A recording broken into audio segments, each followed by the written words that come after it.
Hello and welcome back to ND Live. I'm Jac Collinsworth. It's a big show tonight. We're joined by Charlie Fiessinger. I'm not sure if people are going to recognize you without the red ball cap on, brother. But it's kind of the go-to look for me. That's how most people recognize me. But it's a trademark. It's an absolute trademark. If you had to choose right now, Heisman candidate, Everett Golson or Will Fuller, where are you going? Wow, I mean, both have obviously had tremendous years up to this point. If I had to guess, I'd say Ev. Just you look at previous Heisman winners, a whole lot of quarterbacks on that list.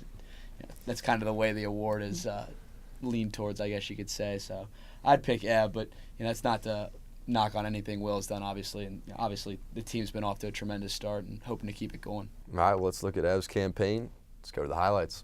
All right, here we go. One of my favorites. Everett drops back, catches Rice in the blitz, and makes a big-time play. Unbelievable play by Everett. You see it right before he lets the ball go, he takes an absolute shot on this play. And obviously, tremendous play, rolling out, being able to launch a bomb and drop it right on the money. But, you look at the situation of the game going in right before halftime, the ability to kind of steal some, late-second momentum. All right, man, on to Michigan. Will Fuller's a little ticked off you didn't pick him. And he says, take some of this. That's another great play by Will. We showed earlier him having the speed to get behind the defense, but that's a tremendous play, going up and getting the ball. And really, it's something that all of our receivers really excel at doing. There's a mentality amongst our receiver group that the ball's in the air, it's theirs and no one else's, and all of them are great at going up, high pointing the ball and making a heck of a catch. Yep, safety couldn't get there. Will Fuller, touchdown, making a little campaign of his own. All right, we're on to Purdue, brother. And it's Will Fuller. Will Fuller, once again, one of our mantras as a team is go ahead and try to start fast. And you get down in the red zone, sometimes the field gets a lot tighter, a lot more condensed, obviously. Windows to throw the ball get a little bit tighter, so Ev throws an absolutely perfect ball there. Will makes a tremendous catch. Same game, Shamrock series continues, makes a guy miss, little wiggle, is to Greg Bryant, big third down conversion. Yeah, it just goes back to Ev being Ev. So, nothing's there, finds a way to get outside the pocket, always keeping his eyes downfield. Greg just kind of leaks out there, and next thing you know, we're converting on third down. Obviously, always big to convert on third down, keep the drive alive. Finishing off the same drive, Corey Robinson, rebound style, baby. Corner sloughs, right there, boom. That's all it took. Yeah, he doesn't need a whole lot of space to operate. And you talk about a Heisman moment. If there's one thing that's going to define the first half of Everett's season, here it is. I think that's the great thing about our team in general. Backs against the wall, to use the cliche, don't stop believing. The team never stops believing. There was never any doubt. We always kind of had that in the back of our mind. We're going to go down, we're going to score 7 points, and we're going to win this football game. And obviously, a special moment to say the least. All right, there he is, your pick for Heisman, Everett Golson, putting on a little show back in the studio now with Charlie Fiessinger with a little special interview. All right, so Charlie, I got to ask you, man, you ever get any in-game action? I did 2 years ago against Wake Forest. It was senior day, even though I was a sophomore at the time.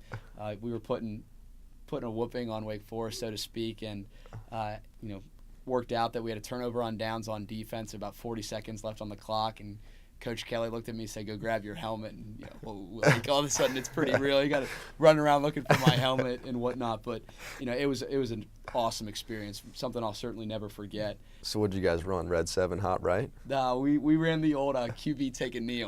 and Coach Kelly's advice to me was don't fumble the snap. So thankfully, I didn't fumble the snap and took the knee and got on with the rest of my day, so to speak. Take us through the progression of Everett Golson. How has he changed? You had the year away. What's different about him now? I think one thing that's been true with Everett since day one is Ev stays the course. Ev is not a guy that gets very high. Ev is definitely not a guy that gets very low. You see Everett come off after he throws a pick six against North Carolina. You see Ev come off after he throws a touchdown against North Carolina. It's a very similar mentality. It's a very similar, okay, that's over. What are we going to do next? And I really think that at the end of the day, Ev can attribute his success to, obviously the people around him. We've been playing very well as an offense, but also to that kind of level-headedness. Ev is always out there, always going to be going to work. And like I said, he's never too high, never too low. All right, well, let's take a look at Coach Kelly's weekly press conference. Thanks for hanging out with us. Thanks for having me. Hey, Coach, what has to happen before Saturday? Look, first of all, we haven't been on grass since we were slipping down in New York on the ice, so we'll have to get on the grass as soon as we can. The conditions aren't great today, but we need to get on grass and get used to that. We'll certainly need to work on nonverbal cadence for the first time this year. And so those are things that need to be addressed and worked on. There's no question about that.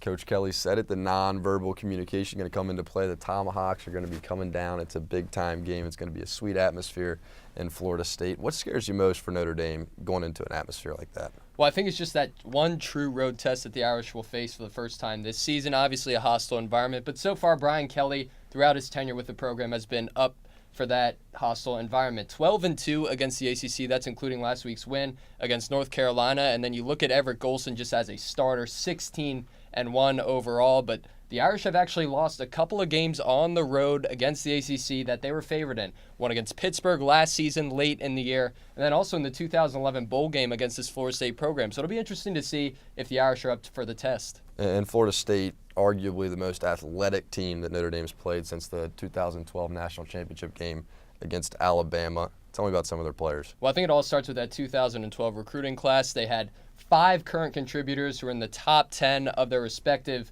position rankings according to ESPN.com. It starts with Jameis Winston, the number 1 quarterback in that recruiting class. Then you go to Mario Edwards, who has a couple of sacks this season, number 1 defensive end. Ronald Darby, a top 3 cornerback in that class. So those 5 players were really the marquee players that Florida State was able to get as a program and build a foundation for success. But Notre Dame, not bad either. How about some of their guys? Not bad either at all, Jack. And you look at the last 2 recruiting classes, I thought, for this Notre Dame team. The 2013 top 10 class in the country, according to ESPN.com, and then this past year's recruiting class. Those 2 classes have really made up a lot of the Irish's production. In fact, at least 15 players will be playing from those last 2 recruiting classes. It's huge. When you look at the marquee guys, you got the number 2 outside linebacker, Jalen Smith, the number 2 running back in the country, and Greg Bryant a couple of years ago. And then you look all the way down to a guy named Will Fuller, who was actually just a 3-star recruit according to ESPN.com. He has really shown up this season and putting up unbelievable numbers. So who would have thought how well he has been playing this year? Whoever's dishing out those stars deserves to be fired. Rich, you put together a little piece to get us fired up for Saturday. Let's take a look. Redemption. Washing away the bitter taste of defeat, emerging from the ashes and shining brightly in the sun. Nobody will forget the last time the Irish were undefeated and facing the ranks of the elite. 42-14.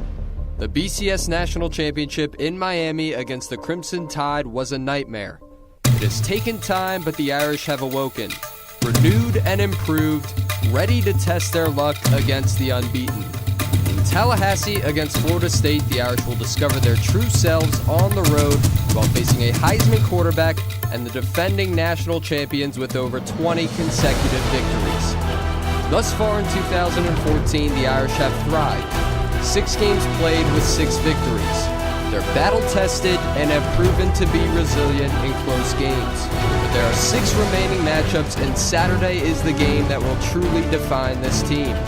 Everett Golson and Will Fuller must continue their special rapport on offense. Sheldon Day and Jalen Smith must be the glue that holds the defense together.